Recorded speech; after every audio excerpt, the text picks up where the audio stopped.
believe it? We are at our 50th episode. Little round of applause. I know, to quote Hannah Fleming Hill, whoop whoop. Yeah, whoop whoop.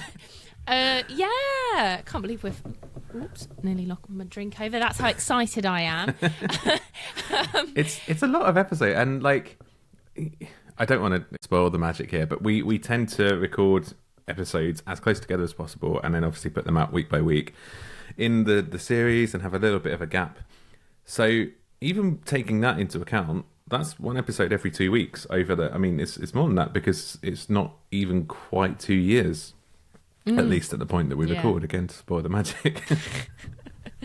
Yeah. But also, then we have a couple of bonus episodes as well. So actually, we are we have over-provided more than 50 episodes so far. An overabundance of Church Comms content. Yes. What else could you want in life? So we're going to have a little bit of a celebration type episode today.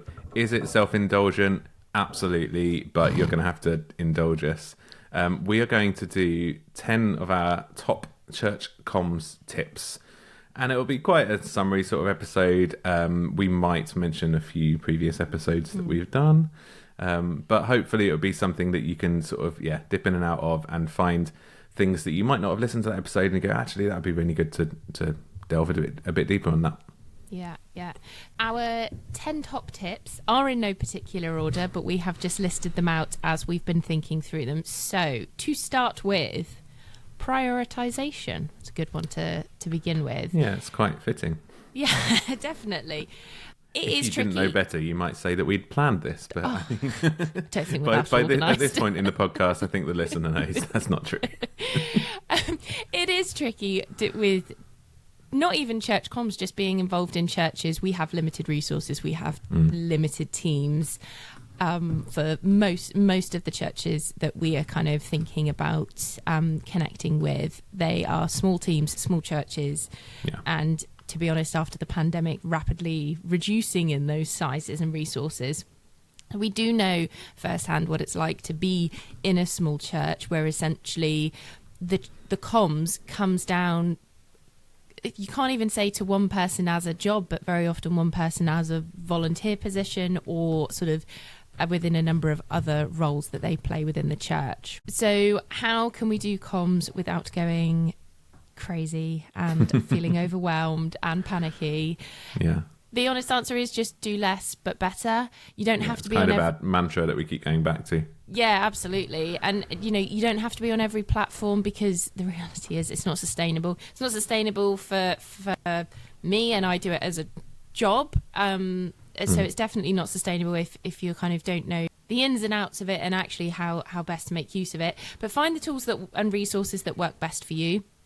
And that goes for design as well, if that's part of your responsibility. Yeah. If you're doing posters and flyers and anything else, simplicity and clarity, less is more. Yeah, and I mean, we'll probably recover the ground, because all these things tie in together. But that idea of going what is the purpose of what we're doing here, which you can apply to comms as a whole, but also to an individual thing. So to an individual poster, what response am I wanting from this in an ideal world, and how do I do as little as possible to bring that about? So I mean, we covered prioritization in episode 11 about is comms worth the time. In terms of the actual design prioritization, we've covered that in a few ways. So episode 21, we talked about sermon series graphics, and are they worth doing, and how do we do it in a way which is efficient?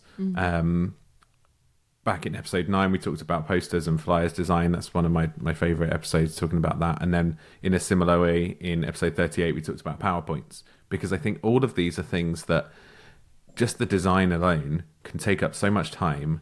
And actually, if we're not doing it in an efficient way, not only are we wasting that time, but it's missing the mark anyway.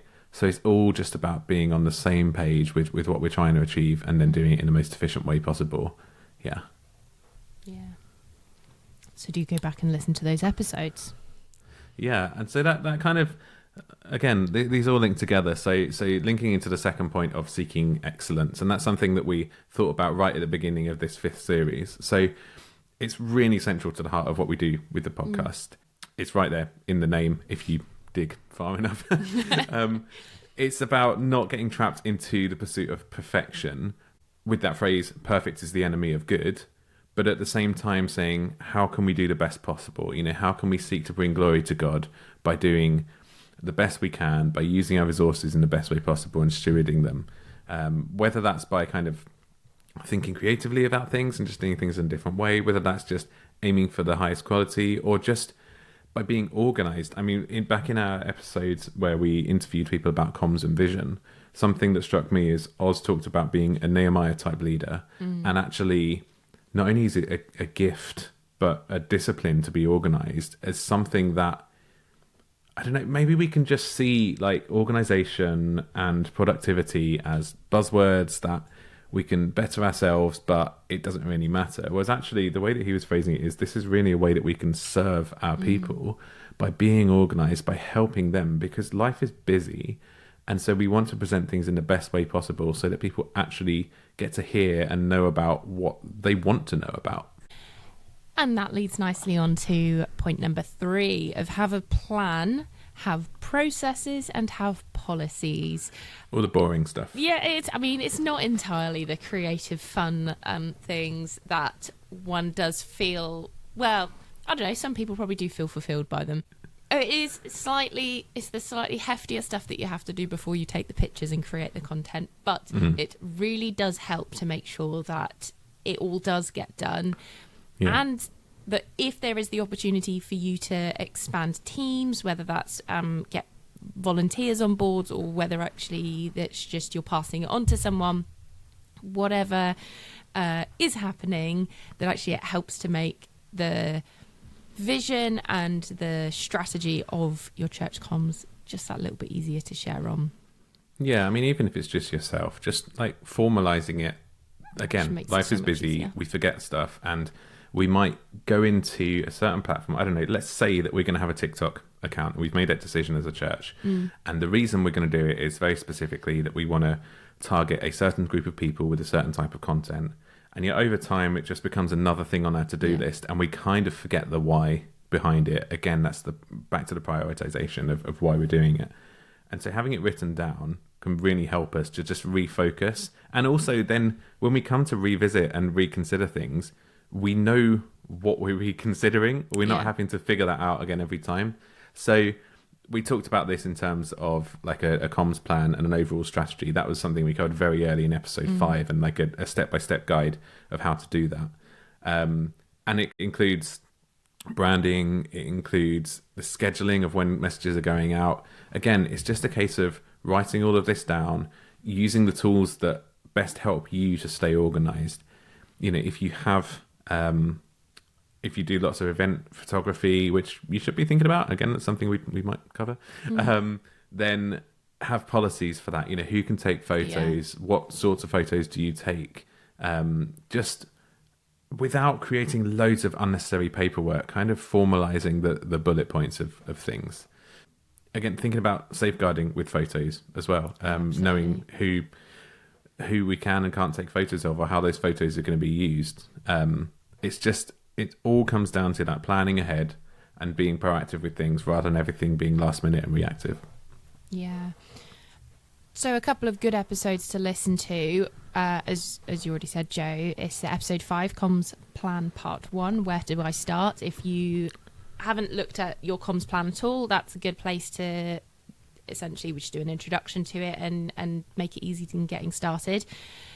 Then episode 10, I don't want to say the C word just yet, but Christmas.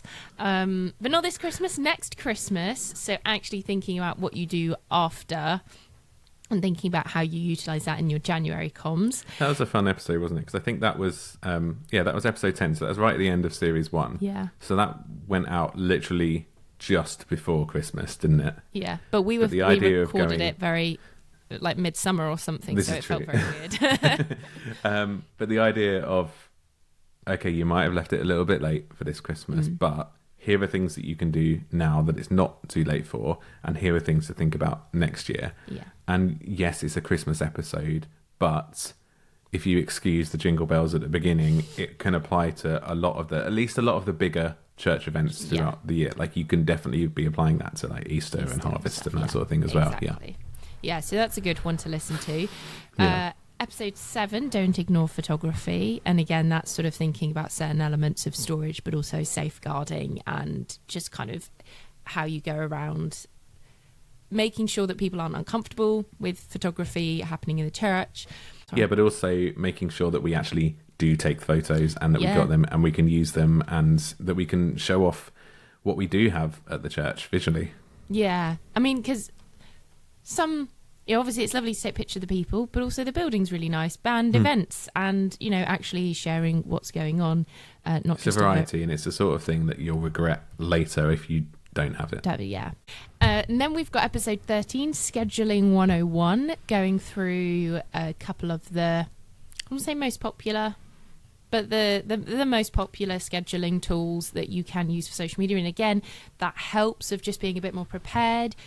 It's not an excuse to just post and then leave the room, but actually it's just about helping to make it a little bit easier, but also helping you to kind of set a schedule of consistency with posting. And again, in all of this, like ultimately we didn't care which tools you use. I have my favorites, Hannah, you have your favorites. It's not like we're sponsored by any of them, and even then like use what works for you. We're kind of tool agnostic, but it's how do we put in a process around those tools. And what we want to do is not be so prescriptive to say this is how you do it, but we might say this is how we do it, and hopefully it will prompt you to ask the right sort of questions that you need to ask in order to set that strategy in a way that does work for you. So then the last one to do here is another Christmas one, and again it was a really fun one of sort of saying, I think we put this out in September and said ideally you might have thought about Christmas before now. Hopefully. But if you haven't, here's a step-by-step of what to do. And again, we can apply that to other things. And again, just bringing this sort of strategy idea together, that idea of audience is something we talk about a lot in the comms strategy episode, linking back to the why of prioritization, but this is the who. Who are you trying to reach with each message and with each platform that you're using? Because people matter. If we just put something out there and hope that it lands, but don't actually think about the people who are receiving it, then that's not really a strategy. That's just like a scattergun sort of thing. So then linked into that is our fourth point, use stories. Because stories resonate with people, because it's people talking to people. It's really powerful. And the amazing thing is that churches have lots of stories. We're just not always that good at sharing them. Yeah, I mean, we have the greatest story to share, and actually we have many stories to share of not just from the Bible and the Gospel, but also of what's going on. And it was mentioned by a lot of our guests, not even just in this series, but in past ones. But it does seem that the churches are really beginning to discover that there is a... It's exciting.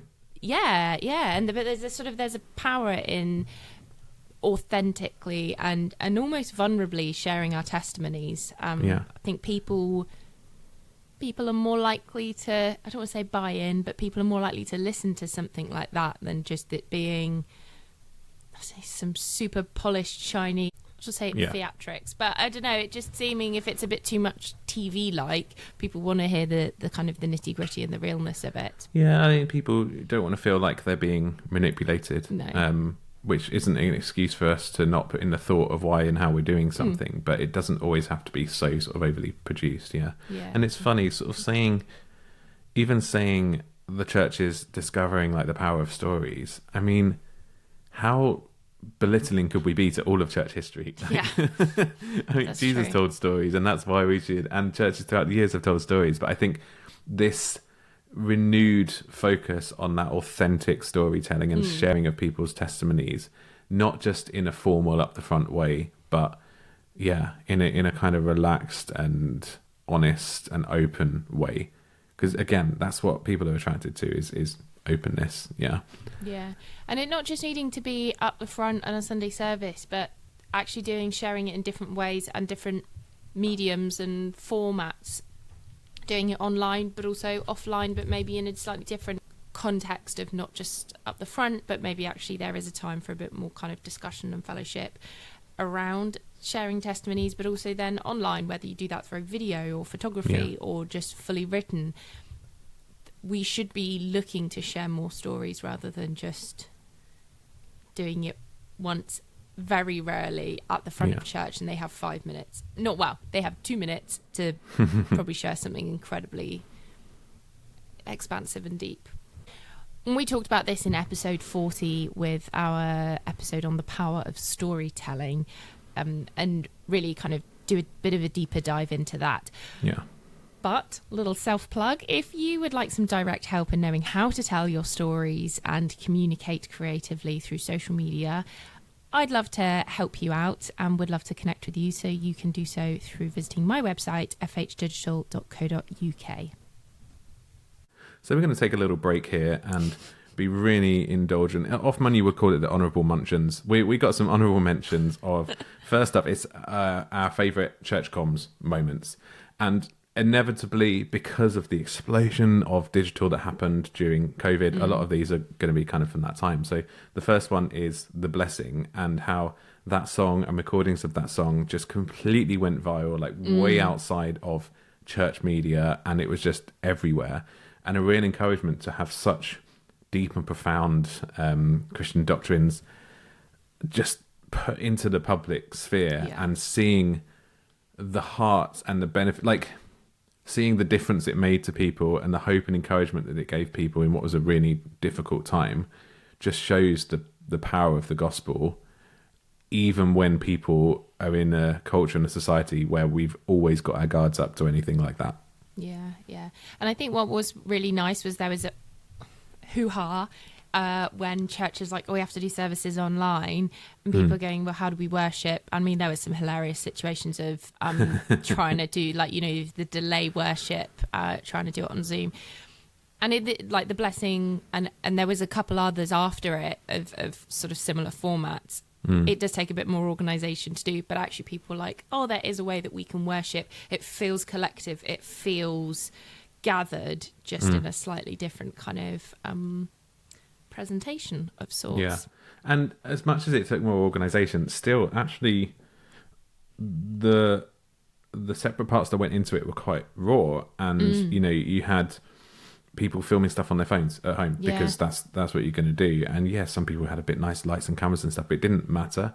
And again, it just goes back to that drive for authenticity that, especially at that time, is what people wanted. They wanted the connection rather than the entertainment as such. Yeah. And then slightly onto more amusing ones, I think. There was a couple of quite hilarious streaming fails that very much, I think they tickled a lot of people.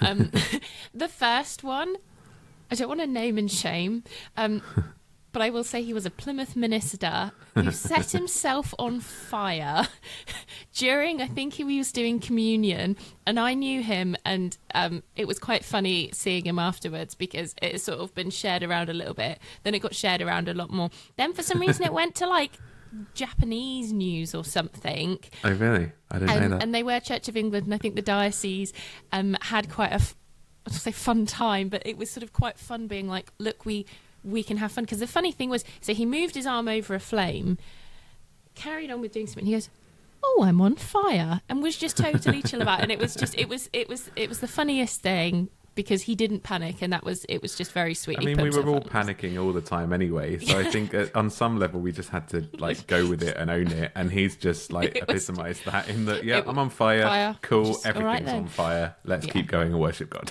Yeah, but it was, bless him, he took it all in good humour and stuff, but that was very funny. And then the other one that I think a lot of different people did were the video filters, and that happened. Oh man. That was more of actually the ones I think when they were in churches. So it was people in a lot of kind of more formal outfits rather than just at home, and they're sort of like having this very serious moment of praying, and they've suddenly got the cat face emoji or something. And then I think there was even one of like a judge in America or something did it, and he was like, I'm not a cat.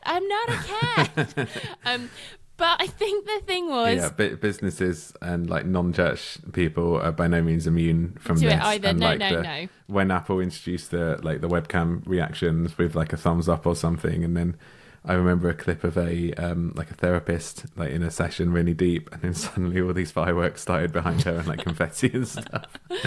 Yeah, and I think like the minister, you just have to kind of laugh a little bit with it and go, oh, that's happened. I'm going to try and turn this filter off. But I think trying to panic and there was a couple where they panicked and oh, we have to take it down. Why? Sorry, it's not a bad thing if you're going viral for 5 minutes, because at least it's making people watch it, and maybe people, if they can see that we can have a little bit of humour within the church, maybe we're not that weird. Yeah, no, there were a lot of examples of that. It was happening kind of left, right, and centre, and I think it just reiterates sort of how much the church was online at that time, necessarily. And as we spoke about with Joe back in the episode at the beginning of series 4, we crashed Zoom. I also remember crashing Google Meet, that you couldn't get on there on a Sunday morning. And that's a weird thing to reflect on, that at the time, myself, I'm sure other, church leaders and volunteers around the country were panicking of going, we've got people who want to be at church right now with us online and it's all gone down. But what an amazing witness. There must have been people at the time going, okay, wow, these Christians are for real, Yeah, there might be a few of them. Yeah. Another honourable mention I wanted to put in, and this is a much more recent one, is I saw on Instagram clips of people at Glastonbury this year, and basically having a massive primary school bangers concert. And just singing, belting out all of the tunes that they sang at primary school and probably hadn't sung since, but it's still embedded in their head. Cauliflower's fluffy, cabbage is green. And I bet if you're of a certain age, you are going to now have that in your head. Shine, Jesus, shine. People, it shows the power of songs in people's memories, but also what is ultimately a very secular and hedonistic environment. People are singing out about Jesus. That's amazing. Yeah. So that's James B. Partridge. Yeah. And my sister was actually at Glastonbury. My sister was actually in that. She's not in the concert. She was in the audience. And I'm hoping to go to one of his concerts at Christmas, because he's doing the big Christmas assembly, a school assembly near me, which is very exciting. And he literally does. He goes around to does gigs singing primary school bangers, and he has hit the millennials who, and especially the older millennials, of where we sung those songs in school before it was all taken out and stuff, and probably weren't thrilled about singing it necessarily at the time, or maybe parents weren't, but ultimately he's appealing to a sense of nostalgia. Absolutely. Yeah. And how can we apply that to the church? That's a bring good back question. Shine Jesus Too Shine, serious maybe. for our favourite church comms honourable mention, but I am 100% in favour of bringing back Shine Jesus Shine. I did every sing year it. For the men's convention. I suggest it, and every year it gets put down. When I left my church in Plymouth when we were moving, I was leading worship. And I was like, right, it's my last time. I'm picking the songs I want to do. So I can't remember the other ones, but I did My Lighthouse, because I love that one. Nice. And then I was like, I'm going to do Shine, Jesus, Shine. With the claps. Oh. Yeah. I was like, come on, guys. Let's get it. Anyway, okay. No, we didn't. But it's interesting about James B. Partridge's content sort of does go viral, or he's quite popular on social media, and that's kind of where a lot of people are watching it. But I commented on one of the Glastonbury clips, and I said, isn't it amazing that all of these people are singing about Jesus? Or I made some comment about they're all unintentionally worshipping, really, aren't they? And someone was like, no, they're not. I'm like, they're singing about Jesus, love. I think they are. Yeah. But it's and everyone seems to have really good fun doing that. So that's quite I just find it really encouraging. It's refreshing to see. It's something to just randomly come across. So obviously we'll put a link to that in the description as well, because it'd be nice to see if you've not seen it before. Yeah, it's good. So something else that I've been seeing recently is, in the last, probably mostly in the last year, there's just been an explosion of, for lack of a better word, meme accounts, but that are Christian and church related. And we can argue about the benefits of that. Some of them, I think, do often go too far. Some of them have recently become very political, given the upcoming election in America. Let's put that to one side. There's a lot of funny stuff, and I've been really enjoying like the kind of self-aware church comms memes of like. There's one of them that was like, do you know what? We're tired of making funny content. Can you just come to church? Like, Just come. we're trying to put these jokes each week, and it literally just says that, just come to church. Or another one I saw recently, really enjoy, is like the 90s church graphic designers who are like looking at this church name, don't know what to do with the logo. It's not quite right. I know every T in it. Let's put a cross in that place, and it's like chef's kiss, fire. We've done it, and he always puts the 90s music over the top of it as well. Yes, yeah, really like cheesy, like Christian bangers that shouldn't go hard but do, and like I know that specifically that design and that logo design, like that's a big part of what got me into design full stop, because I was like, we need to stop doing this and actually put some proper creativity, and everything doesn't need to look 90s, because that was years ago. So. Yeah, and then kind of on that, there's the whole self-awareness, and it is memes, but it's sort of churches, and I think it's a lot more in America where they've got the budget and the resources to kind of allocate time to this, but I've seen it done elsewhere as well, of jumping on the social media trends of like certain events, or even just come to church on a Sunday where there's like it's really hard to explain briefly. There's a really visual medium that we're putting into audio form. So essentially there's this viral clip of this girl kicking a bottle, like she's, I don't know, it's not kung fu, but something like that. Anyway, and lots of people outside of church have just added other clips into it. It's very funny kind of thing. A lot of churches have started like clipping to it as if they've got hit in the face with a bottle and then they're covered in water or something, and they're like, come to church on Sunday, or we have a baptism on Sunday. It's cheesy, but it's knowingly cheesy. And it's also tapping into the trends that are currently going on, and it's that self-awareness of like, we're not trying to just stand out for the sake of standing out, but standing out poorly, and it's not also just pandering to the algorithm, but actually it's going, how can we just be a bit more fun, because people will then watch that, and it is authentic. Like this isn't like people who are sitting there, how do we reach the youth? Like this is younger people who are trying to reach their peers. They're having fun doing it as well, and so they're like, you can tell that there's just that bit more interest, creativity, and sort of thoughts going behind it, which I don't know, I think it's a good thing. So I quite like those ones. And then my last sort of mention, and this isn't really church comms related, but it is something that's every now and then you'll get a viral clip which is a worship fail, and like my two classic ones are like playing Oceans, and you've got this nice sort of serene, and then it comes up to the bridge and the build up, and it's just, I'm sorry, the worst drummer in the world, and completely doesn't work, completely out of time.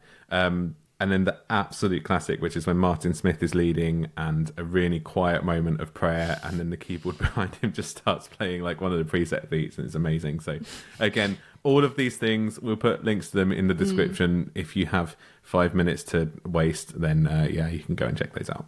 It won't end up being 5 minutes. It'll be so much longer. Now, coming back into our church comms tips, we're at number 5, and this is like Top of the Pops. Yeah, there's a reference that only millennials and nothing below will get. Yeah. Okay. And so this next tip is, don't neglect your website. It can be very easy to either forget about it or spend effort and time updating it and then never touching it for a couple years. The thing is, it's the main shopping window effectively of your church. It's where, if people are looking, they've moved to the area or they're just looking for a church, they will Google it and they will be looking, their first impression will be looking at your website. And so if you've got out of date information, come and join us Christmas, Happy New Year, that's not great. Or if the pictures look like they're from, the 90s or something, Because they probably are. That's just not helpful. You have to think about it from the viewpoint of the people who are looking at it. So don't put in a lot of language that maybe is either really local or loads of Christianese and people might not understand it. Put that stuff in, but also then be like, oh, if you're really new, here's this. If you're new to the area, maybe you don't know the church, maybe you don't know parking or accessibility and things. It's really important to put in as much information as possible and really think about the questions that people will be asking and answer them. And just thinking about the people full stop and who is going to be coming across this and what do they need to see. I mean, we covered this a lot in episode 16. We did one called Save Me from Bad Church Websites, and hopefully went through sort of all of those questions, things like making sure that it works on different devices as well. And just because your site looks and works fine on desktop, if the majority of people come on mobile and they can't get in touch with you or they can't find the service times, then that's a problem. And going slightly wider than that as well, making sure that you've signed up for a Google business listing, which we covered in episode 39, thinking just a little bit about SEO, but not too much because we don't need to worry ourselves about it. And even things like carrying that key information across to your social media profiles so that, yes, we need to remember that our service times are nice and central on the homepage of our website, but we should also probably have them in the bio of our social media so people can find them nice and easily. But can't overestimate the importance of websites, even still these days when we spend so much time talking about other things. And if this is something where you could use a hand directly, then it's what I do. So do get in touch via my website, which is begallant.uk. And so next up, thinking about people and putting people first, and just a little bit about teamwork. Again, we've said that you might be on a team of one or doing this kind of relatively on your own, but the thing is that you will be working with others, whether that's within your church, within your community, maybe not working exactly with them, but you will have a church family that you need to be connecting with, and you need to remember that it's about putting people over the goal of just being productive. Especially if you have got volunteers and people who are sort of giving their time or giving their heart to the project of whatever it is that you might be doing. It's really important as well, if you're thinking of it from, if you're a leader and you've got people doing church comms, that this is a ministry. It's not just a sort of a job and just a thing, like an administration is also a ministry, but it's not just a thing that has to be done or should be done, but we're not really that fussed about it. People have been given gifts and skills and a heart and a passion by God, and therefore we need to be equipping them and enabling them and giving them the resources and support and prayer. That's really important to do that.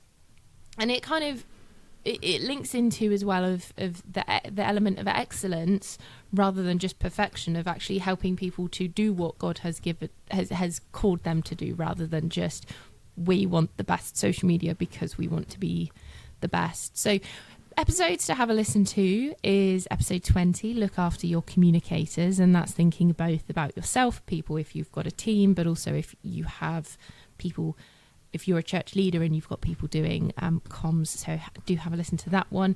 And then we've also got episode 36, thinking about digital versus face-to-face communications, and that's sort of thinking about how we not blur the lines, but how we sort of both give them their distinct values, but also how we can sort of merge them and the goals within that.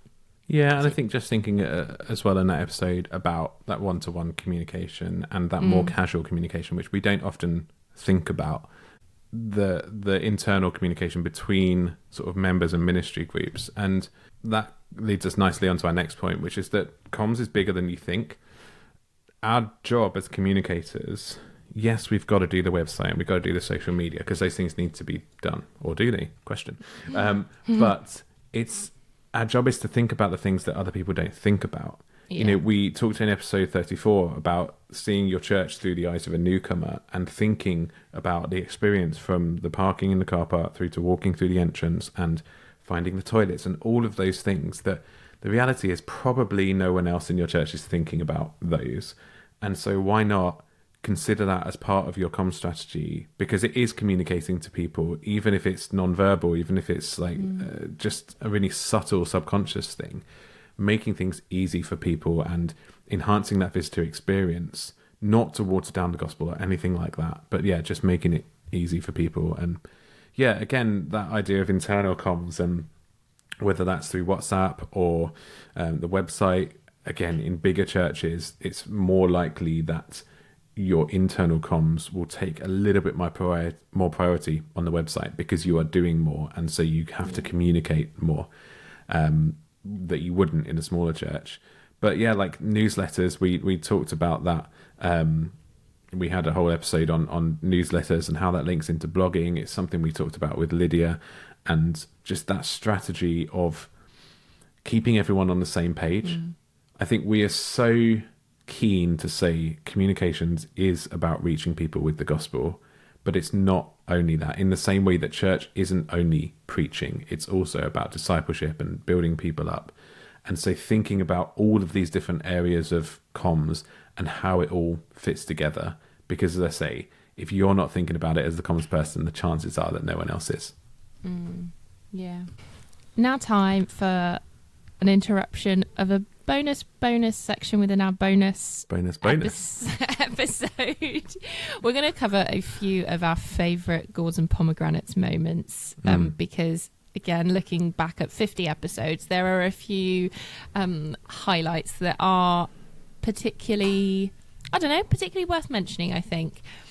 And the first one, this immediately made me laugh, and when I eventually write my book, a book of the many that I have an idea for, I know what's coming. I will be titling this, and I will give full credit to Jo Frost, because it was totally her. I'll get her to do the foreword or something, but she was talking about how weird church is for a lot of people who are not used to it, and she gave the example of putting vicars in a betting shop. So your book is going to be titled "Vicars in a Betting Shop." Asterisk. Jo Frost came up with this. Asterisk. Actually, her husband came up with this. Yeah.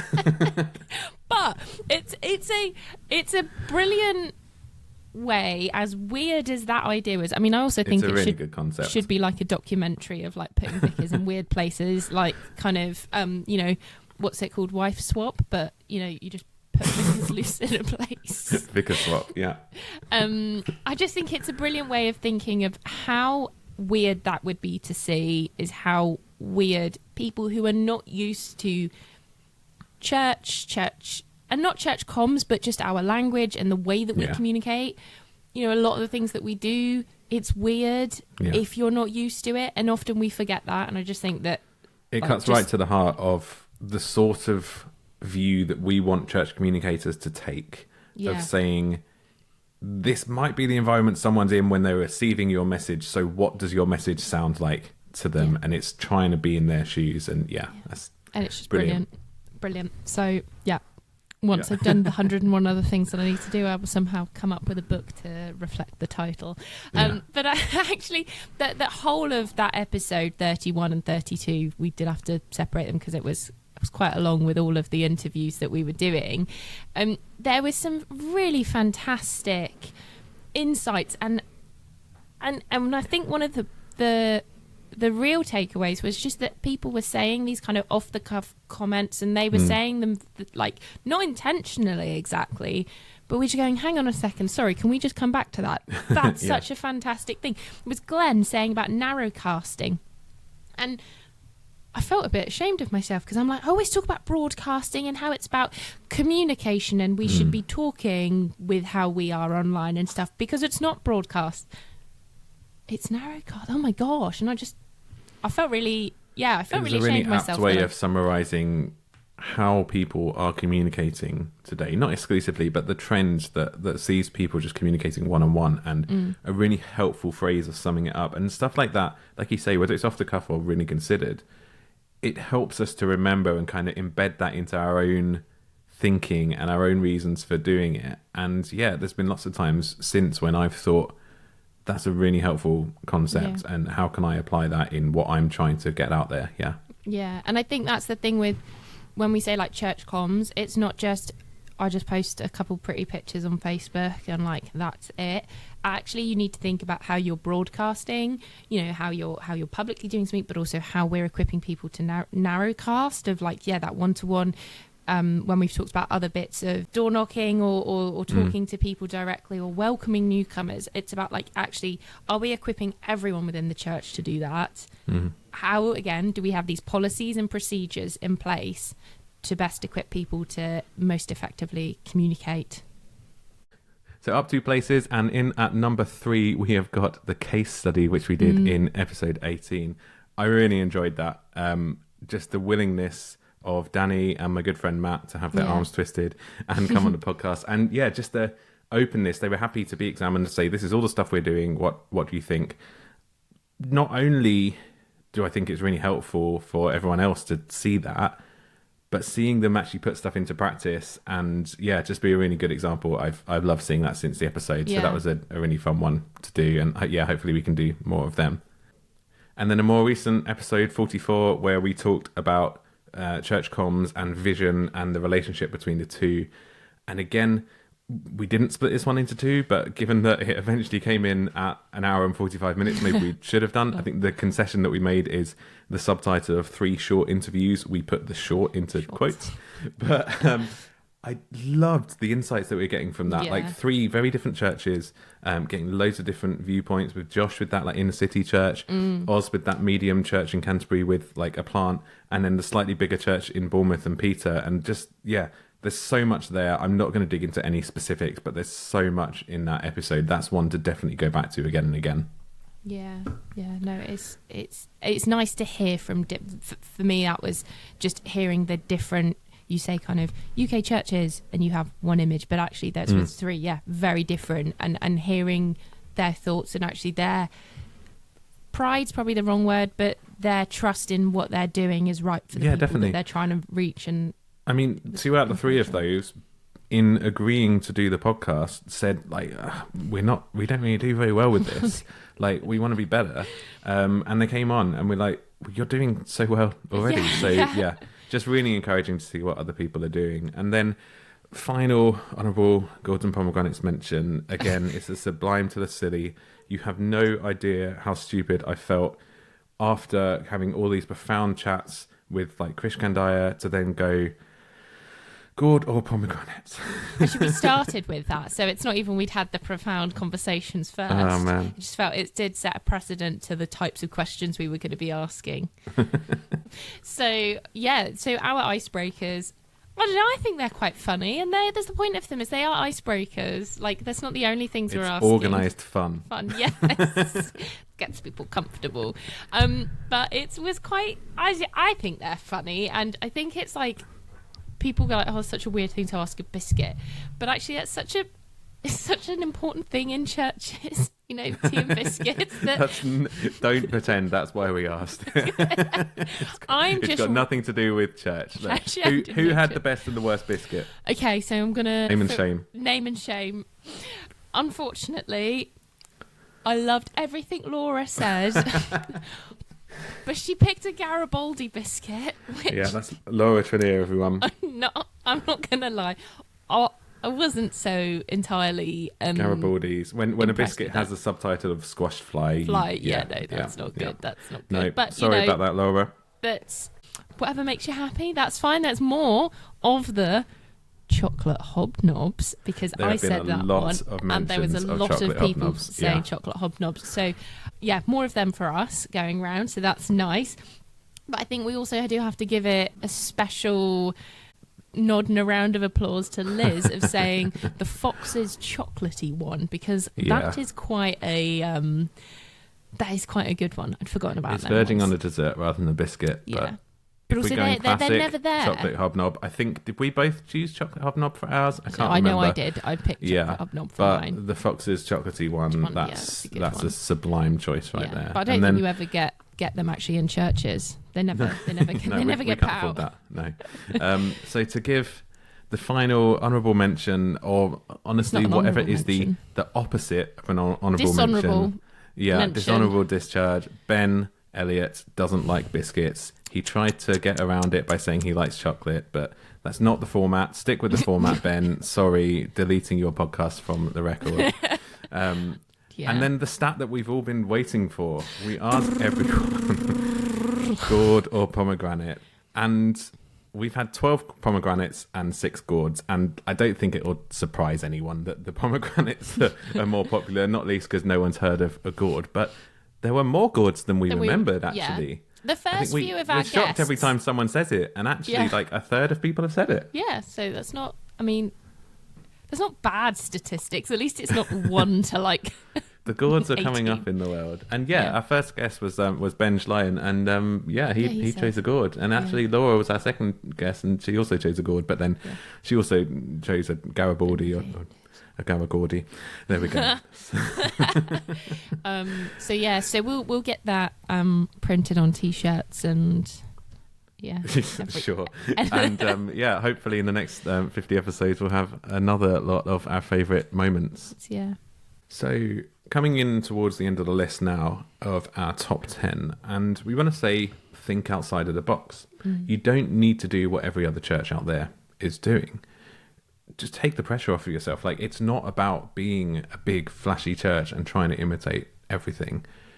As we've said before, your job is not to sound like the recording. It's to sound like you. And as part of that, again, with the excellence, it's to sound like the best version of you that you can be. But it's finding that character, and that will develop over time.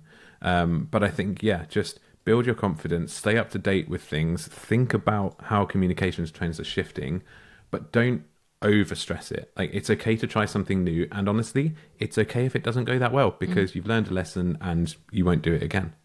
So this is something, I mean, when we've talked with lots of different people, we've got all of ideas from all over the place, and I think those are really good episodes to listen to get those ideas. We also talked very recently about our favorite resources for church comms, and again, those are really good places. But wider than that, all comms resources, just looking at brands and what they're doing, it's great, but don't feel the pressure of having to be exactly like them. It can be so easy to compare ourselves to either the church down the road, or just looking at others and you think, well, they're similar size, or they're in our same denominational group, or whatever. And yes, effectively the message and the thing we're trying to, in the ickiest word, sell is the same thing, but that doesn't mean we're all going to be reaching the same people. And it is really hard to not get the screen envy, but you do sometimes need to just have blinkers on and just focus on what you're doing and how you can translate that online. Yeah, and the only way that any of these churches try something different is because they are trying something different. Yeah. And that's why you go, oh, that's cool, like we should do that. That's great. But by you trying something different, you might inspire someone else as well. Yeah. At the same time, and this is our 9th point, don't feel that you have to reinvent the wheel with everything. So it's okay to get ideas from other people, and that's not just outright copying. And you know what, honestly, if it's churches, as long as you're not completely ripping off wholesale and taking the copyright content, like, it's okay to do what other people are doing. We're all doing it for the gospel, right? But we don't need to do everything from scratch. So content repurposing is a really helpful, useful, it's just, I don't say it's common sense, but it should become a sort of automatic thought process again in your policies and procedures and processes. Because if you have a Sunday service, or you've got an event happening, use that as an opportunity to make other content. And so we do a whole episode about this in episode 33, where we kind of essentially break down how that might look and talk you through, if you've got a Sunday service, here's how you can use it for the rest of the week. But then it's also worth listening to episode 7 of Don't Ignore Photography, where we are talking specifically about photos, but you could use it in so many different other ways, of the principles of essentially use what you've got and actually make life easier for future you, by essentially, you've got an event, let's take some pictures because we can use that when promoting another one, or add a Christmas thing. Okay, you're thinking a year in advance, but actually, could you use it to promote things for next Christmas, rather than trying to have to fabricate something or go to Unsplash like everyone else and use does. the same stock images that everyone else is using. I love Unsplash and it is brilliant, but yeah, it comes a point where the audience has become a bit immune to it because they're seeing the same thing that they're seeing on every other church.